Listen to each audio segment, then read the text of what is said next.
Home in Charlotte had always been my place of certainty, a space I considered safe and predictable. I thought of it as a harbor where the noise of business trips and the chaos of clients couldn't reach me, where I could collapse into the familiar rhythm of quiet evenings with Kelly.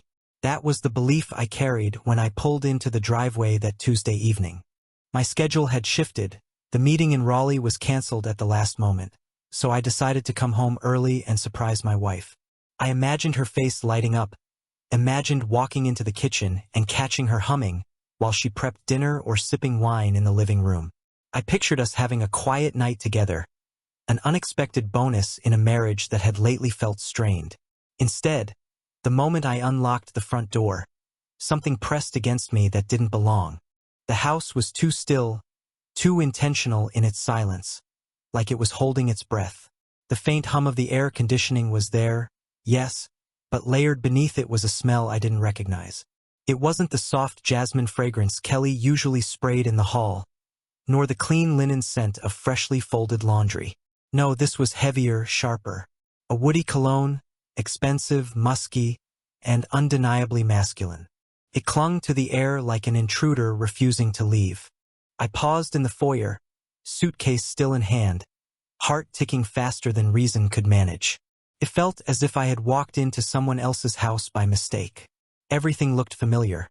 The framed photos on the wall, the small scuff on the baseboard I'd been meaning to fix, the faint trail of my own shoes in the carpet. But overlaid with it all was this wrongness, a disturbance that raised the hair on my arms. Climbing the stairs, I noticed light spilling from the crack beneath the bedroom door. Kelly never left lights on without purpose. She was too practical, too mindful of details. A prickle of unease crawled up my spine. When I pushed open the door, the scene waiting for me rearranged my entire world in a single heartbeat. The bed was unmade.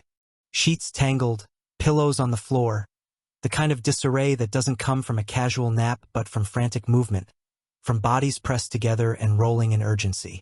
On the nightstand, 2 wine glasses stood side by side, still fogged with condensation.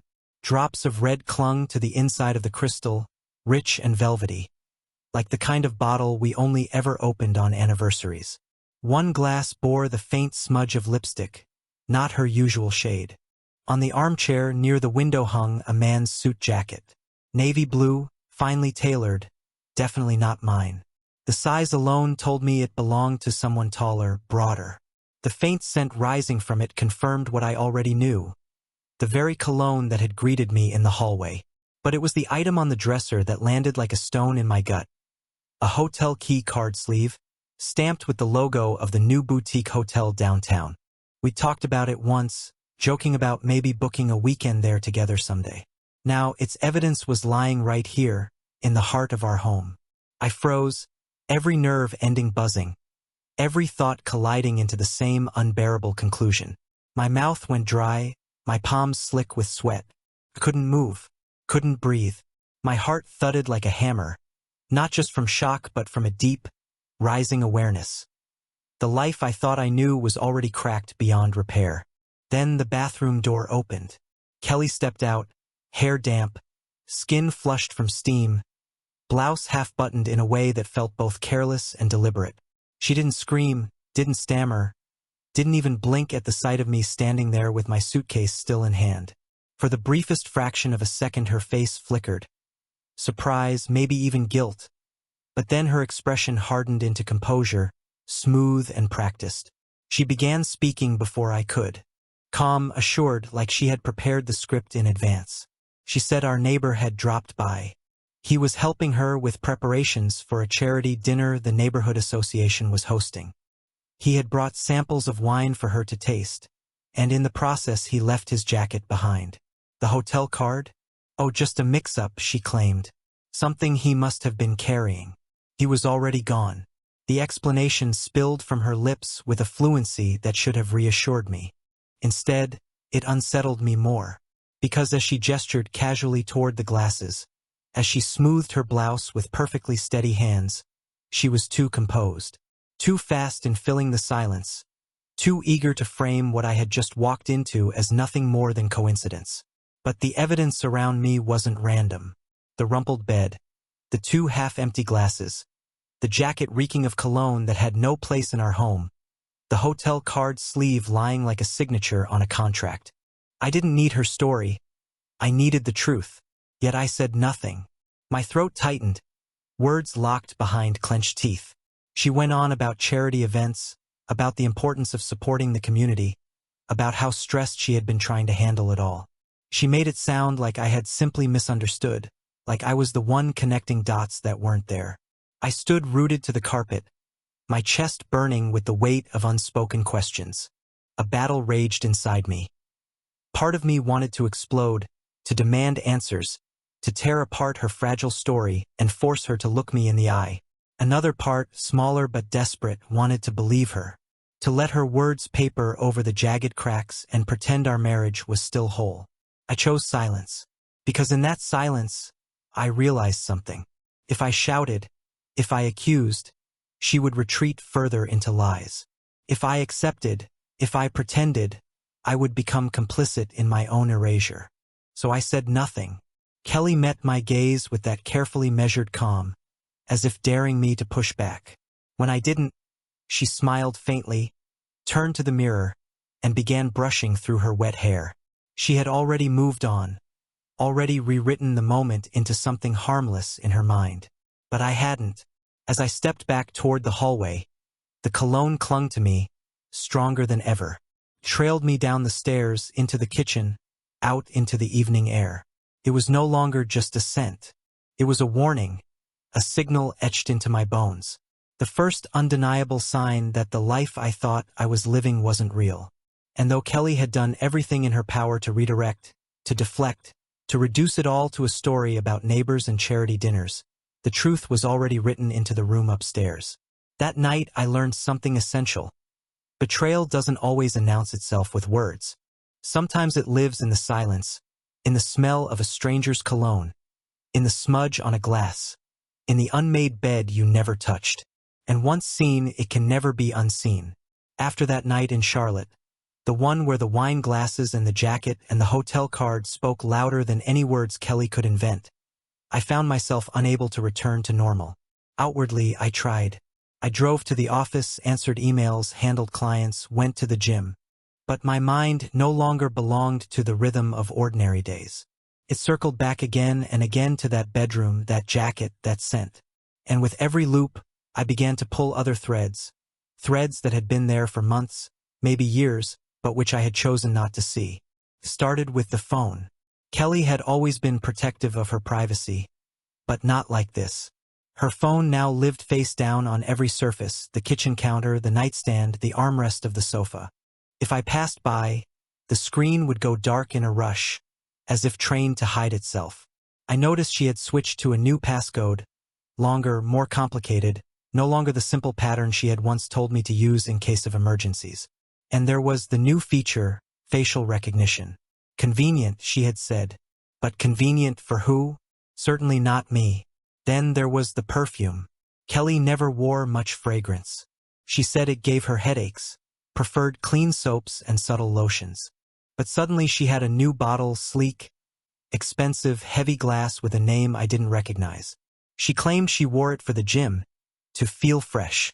But what kind of woman sprays on designer perfume before lifting weights or running on a treadmill? Every time she came back from those so-called late workouts, the scent clung to her clothes, her hair, even the car. Not sweat, not exertion, but something floral and musky that felt more suited for dim hotel rooms and cocktail bars. There were the girls' nights. At first I thought nothing of them. Every wife deserves her friends, her escapes. But when I asked casually where they went, she grew vague. Restaurants without names, bars without addresses, stories without photographs. Kelly, who once documented everything from lattes to sunsets, suddenly stopped posting. I reached out to one of her closest friends, just lightly, and got a confused pause in return. No, she hadn't seen Kelly in weeks. The supposed girls' nights were phantoms, alibis whispered into the dark. Her gym membership told its own story. I checked one of her bags once, the tag from the club still attached. The scan times showed entries late at night, close to midnight. And the rideshare receipts. She had left them open once on the family laptop, showed drop-offs not at the gym, but near downtown hotels, boutique places where fitness had nothing to do with the address. When I confronted her about the late rides, she brushed it off with a laugh. Cheaper routes, that's all. But the dots were connecting whether she liked it or not. Her appearance shifted too. Kelly, who once pulled her hair into a ponytail and threw on sweats for errands, now dressed with precision. Leggings, yes, but paired with full makeup, hairstyled, even jewelry for the gym. I caught myself studying her reflection in the hallway mirror before she left. The way she bit her lip in concentration. The way she turned her head to check angles. She wasn't preparing for a workout. She was preparing for someone's gaze. There were smaller signs, almost laughable if they hadn't hurt so much. Geolocation switched off on her apps. After years of shared calendars and Find My Transparency. A new system of folders in her email, encrypted names like Archive 2 and Miscellaneous, Notes, hiding receipts and attachments. And the most cutting change. In our home, she had grown colder. Her touches fewer. Her hugs briefer. At night, when we lay side by side, she angled her body away from mine, phone in hand until she thought I was asleep. One night sealed it deeper. I woke to the faint buzz of my phone. A call had come in, a number I didn't recognize at first, but then I realized it was from Kelly's smartwatch, which must have dialed me accidentally. I pressed play on the voicemail and heard it clearly. The roar of a bar, glasses clinking, a man's laughter rolling low and close to her, and then her own voice, higher than normal, playful, bending into tones I hadn't heard in years. Words blurred by noise, but unmistakably into asterisk mate. Room, upstairs. Later, the line cut off.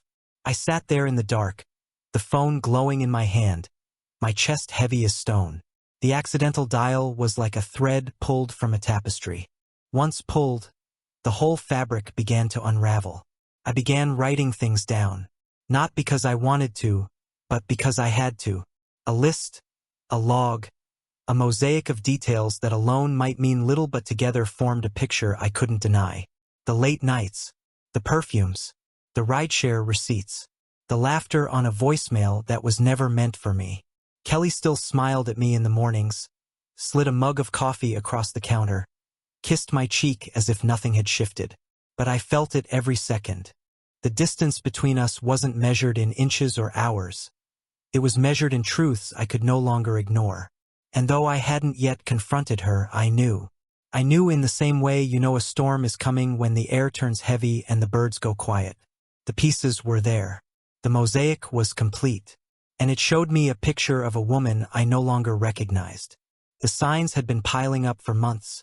But even then, a corner of me clung to the possibility that I was wrong.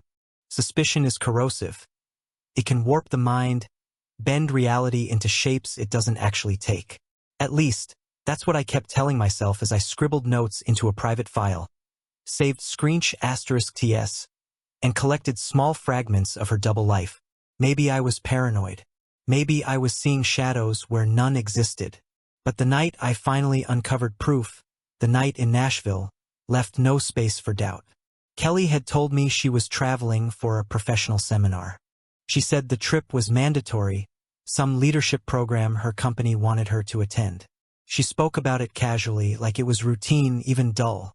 A chance to network, to invest in herself. The words rolled off her tongue with that practice calm she had been using more often lately, the kind of tone people use when they want you to stop asking questions. I nodded, kissed her goodbye, and drove her to the airport. She carried only one suitcase, but I noticed she had slipped a red dress into the lining. A dress she'd never worn to any conference or seminar before. I didn't say anything. I just let the image burn into memory. A few days later, I found myself in Nashville on business of my own. Not planned, not intentional. But when my meeting ended early and I realized she was supposed to be just a few blocks away at her seminar, I felt an urge rise inside me. It was reckless, maybe cruel, but I couldn't resist. I knew her laptop password from years ago. She never thought to change it. Curiosity, or maybe desperation, pushed me into her digital world. The files opened easily, too easily, and what I found there was not business presentations or seminar schedules. It was a folder, tucked under something innocuous, a name like Notes_2023. Inside were emails. At first they looked ordinary, hotel reservations, confirmations of flights. But then the details emerged. 2 guests listed. King suites booked for weekends, not weekdays. Receipts for bottles of champagne, breakfast for 2. Attached photographs taken in hotel mirrors. Kelly in lingerie, holding her phone up for a selfie. Her lips painted. Her eyes shining with the kind of energy she never brought home anymore. But in the reflections, there were things she hadn't noticed. A hand resting on her hip, thick and masculine. A wrist with a corporate watch I recognized from her office gatherings. And a face, blurred in motion, but familiar. Ethan, her boss. I clicked through message after message, each one hammering a nail into the coffin of denial. Loved last weekend. Can't wait for the next. Booked us for Miami. Same hotel as before. Used the corporate card. I'll cover it. It wasn't an affair of impulse, not a fleeting mistake. This was systematic, calculated, a second life carved out alongside mine. The correspondence stretched back over a year. I sat there, frozen, staring at the glowing screen in my lap. The hotel receipts, the boarding passes, the photographs. They weren't scraps of suspicion anymore. They were undeniable proof. I felt both sick and strangely calm, as if my body had decided to preserve me by numbing itself. My heart still beat, but it was hollow, a mechanical thump without meaning. When Kelly called me that evening, she sounded cheerful. She sent me a photo of a coffee cup resting on a hotel desk, with a blurry projector screen in the background, claiming she was preparing for another workshop. I looked at it with new eyes. The coffee was for 2, I realized.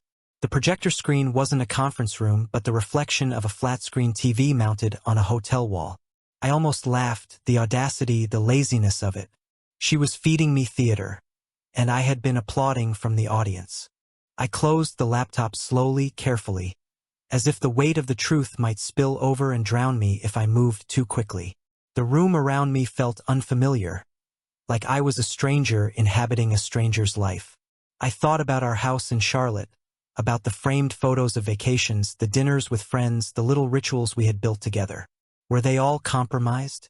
Were they all staged with the same precision she used to construct these emails? The proof was now undeniable.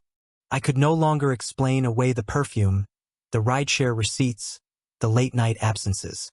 The photographs of her in lingerie with Ethan's hand in the frame. That image lodged itself in my mind like a shard of glass. Every blink brought it back. That night, alone in my hotel room, I didn't cry, didn't scream. Instead, I opened a blank document and began compiling everything. *TS of emails, copies of hotel bills, images saved into encrypted folders. I wasn't sure why I was doing it. Maybe as defense, maybe as closure, maybe because part of me already knew where this was heading, and I would need the record when the time came. As midnight passed, I shut the laptop and sat in the dark. The city of Nashville outside my window buzzed with neon and music, but inside me there was only silence. Not the silence of peace, but of endings. Kelly wasn't at a seminar. She was with Ethan. She had been with him for more than a year, right under my nose. And now I had the proof that would forever divide the before of my life from the after. I no longer had to guess. I no longer had to wonder. I knew. After Nashville, after the emails, the hotel bills, and those damning photographs, something inside me shifted permanently. I didn't explode when Kelly came home. I didn't confront her at the door or hurl accusations across the kitchen. No, instead I grew silent. Not the silence of peace, but the silence of calculation. I understood, maybe instinctively, that rage would accomplish nothing. She had already rehearsed her excuses, her deflections, her half-truths. If I wanted to break free, if I wanted to protect myself from the storm that was coming, I would need patience. I would need proof. So I started building a case quietly, methodically, as if preparing for trial. The first step was distance. I told Kelly that work had become overwhelming, that I needed to spend a few nights with my friend John across town. It wasn't a lie exactly. Work was busy, and John did welcome me. But mostly it was cover. At John's spare room I had space to think, to organize. I copied the files from her laptop onto a secure drive, renamed them, encrypted them. I took *TS of bank transactions where corporate cards covered charges that had nothing to do with business. I matched them against her girls' nights and fitness classes, the ones she had been so vague about. Every line in the ledger became another thread in the web she had spun. Kelly, for her part, acted as though nothing was wrong. She texted me photos of cappuccinos at hotel cafes, *TS of conference rooms, images of crowded lobbies. She framed her days as productive, full, exhausting. The tone was light, almost cheerful. She even sent me heart emojis, like we were still a couple in sync. Looking at them from John's kitchen table, I felt no warmth, only the chilling irony of her theater. I didn't reply with suspicion. I replied with short, polite messages, enough to keep the illusion intact. The less she suspected, the easier my task became. Meanwhile, I checked calendars. Her corporate schedule, shared documents, even the fitness app she sometimes forgot to log out of. Patterns emerged. The networking events aligned perfectly with Ethan's travel dates. Her workshops matched his speaking engagements. Every time she claimed to be with friends, he was booked at a hotel just a few miles away. The overlap was too precise to dismiss. I also searched through the family credit card bills. There were charges she hadn't bothered to hide. Boutique clothing stores, lingerie shops, even spa visits billed to weekends. I knew she was busy with seminars. I printed them out, date by date, and laid them on John's table like puzzle pieces. Slowly, an entire map of her double life unfolded before me. At home, I adopted a quieter posture. Kelly seemed to notice I was less present, but she interpreted it as stress. She commented on my workaholic habits, teased me about being too serious. Sometimes she kissed my cheek in the kitchen, her lips light and practiced, as if affection could erase evidence. I let her. Each time she touched me, it strengthened my resolve. Nights grew harder. I lay awake at John's house, staring at the ceiling, scrolling through the compiled folder on my laptop. Photos of her with Ethan's hand on her waist. Receipts for dinners in Atlanta, Chicago, Miami. Email confirmations for flights she never mentioned. Every click reopened the wound, but I forced myself to keep going. Pain was the price of clarity, and I had lived in fog for too long. The hardest part was pretending in public. We attended a neighborhood barbecue together, smiling, chatting with friends.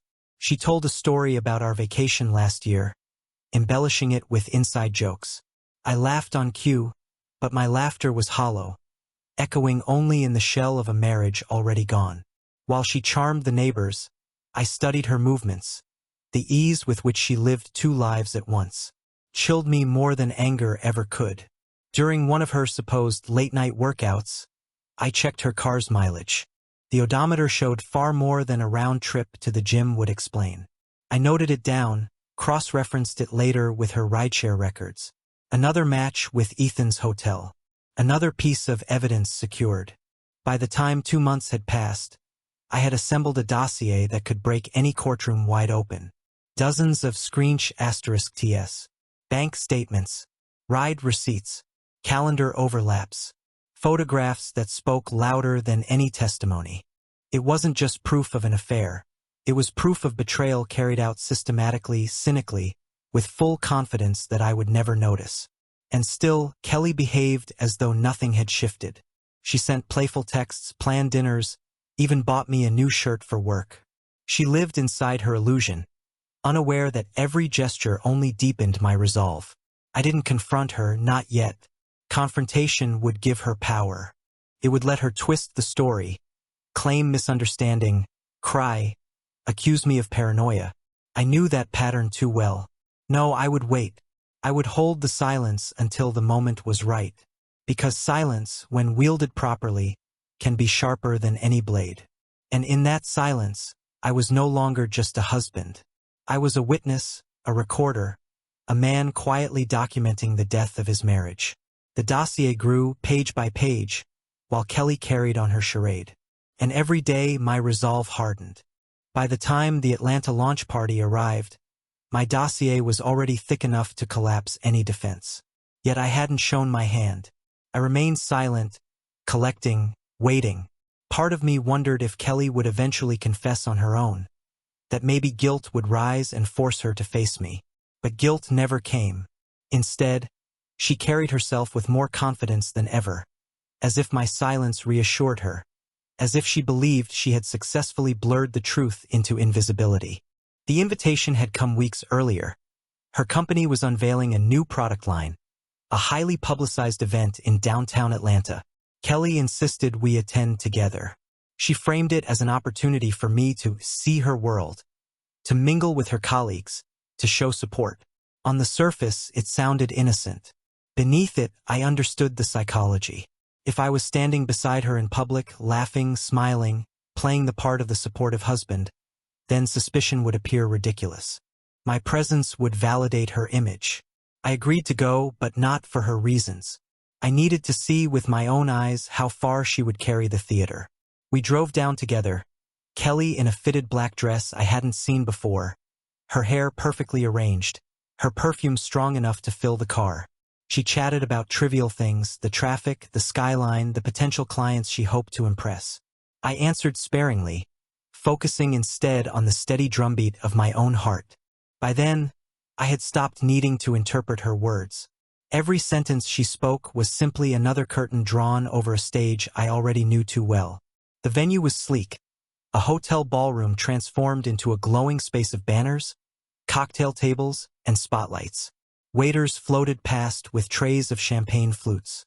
A band played discreet jazz in the corner. I recognized faces from the emails I had archived, colleagues whose names I had seen in forwarded threads, people who existed in the periphery of her second life. Kelly introduced me to a few of them, her smile wide, her hand light on my arm. "This is Michael," she said proudly, as though nothing was fractured, as though we were still the couple in the photos hanging in our hallway. But the illusion cracked when Ethan took the stage. Her boss, her partner in this hidden year of betrayals. He was charismatic, polished, comfortable with a microphone. He thanked the team for their dedication, praised the months of work, and lifted his glass to signal a toast. And then, with a grin too casual to be professional, he shifted focus. He spoke of inspiration, not just in the office but beyond its walls. He gestured toward Kelly, my wife. He called her his constant motivator, his source of creativity and drive. The words were dressed in business language, but the undertone was unmistakable. The pause that followed was long enough for the audience to hear what wasn't said. A few colleagues exchanged quick glances. Someone at the back coughed awkwardly. The PR manager stepped forward to redirect, interjecting with a new announcement. But the air in the room had already changed. I felt heat flood my chest. Not the heat of embarrassment, but of clarity. It wasn't the smudged glasses in Charlotte, the perfume, the rideshare receipts, or even the emails that broke me. It was the public acknowledgement, the almost celebratory reveal of their int asterisk Macy, framed as professional admiration but radiating with personal implication. Kelly laughed lightly, brushed off the attention, and sipped her champagne. But I saw the glint in her eyes, the faint flush on her cheeks, the satisfaction of recognition. She wasn't worried. She wasn't ashamed. She was emboldened. To her, this was validation. To me, it was confirmation. The rest of the evening blurred. I shook hands with strangers, nodded through conversations I barely heard, and watched Kelly glide from circle to circle with Ethan always orbiting close by. I studied the distance between them, sometimes wide enough to pass as colleagues, sometimes narrowing into subtle brushes of shoulders, shared glances that lingered a beat too long. Each moment was another line in a script I had already written. At one point, I slipped outside to the balcony. The city glowed beneath me, headlights weaving through streets, the air thick with summer humidity. I breathed deeply, trying to steady the tremor in my hands. Inside, Kelly's laughter rose above the hum of the crowd, bright and sharp, the same laughter I had once thought belonged only to me. Hearing it now, attached to him, tore away the last thread of denial. When I returned, she was standing near the bar with Ethan. Their posture spoke volumes. Angled inward, faces close, his hand brushing her elbow as he leaned to whisper. When she noticed me, she straightened instantly, her smile widening as if nothing had happened. She beckoned me over, offered me another drink, pretended we were the united couple she wanted the world to see. I played along. I smiled, accepted the glass, and let the charade continue. But inside, something final had snapped. I no longer needed **TS or receipts. I no longer needed to compare dates or check odometers. The truth had revealed itself not in secrecy, but in the glare of chandeliers and the applause of co-workers. The marriage ended for me right there, in that ballroom in Atlanta, under the guise of celebration. It wasn't the whisper of suspicion or the shadow of doubt that **led it. It was the public toast of a man who felt bold enough to declare, even indirectly, what they both knew to be true. When the night ended and we walked back to the car, Kelly slipped her hand into mine. I let her. Her fingers were warm, confident, unaware of the storm brewing behind my silence. She thought the performance had succeeded. She thought the image was intact. But she was wrong.